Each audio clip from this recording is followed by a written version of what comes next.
دیکھیں جی، دراصل دسمبر کے مہینے کا آپ سب کو انتظار رہتا ہے، اور کراچی آرٹس کونسل تو ہمارا گھر ہے،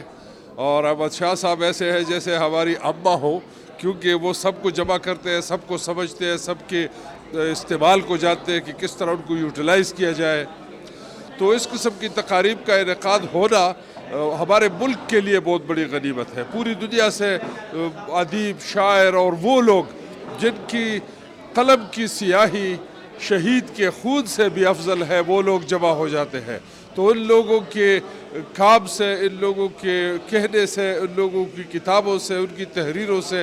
یہ ثابت ہوتا ہے کہ وہ انسانیت کی بھلائی چاہتے ہیں، امن چاہتے ہیں، محبت چاہتے ہیں، اور اپنے ملک و ملت کی ترقی چاہتے ہیں۔ تو اس سے بڑی غنیمت اور کیا ہو سکتی ہے کہ ہم اس محفل میں آ جائے، اور یہ اپنے لیے بڑی سعادت بھی سمجھتے ہیں کہ اردو کانفرنس میں شریک ہو۔ اور اللہ کرے کہ اردو کانفرنس اس سال کراچی میں ہے تو اگلے سال لاہور میں ہو، پھر پشاور میں ہو، پھر کوئٹہ میں ہو، اور اسی طرح یہ سلسلہ چلتا رہے سارا سال۔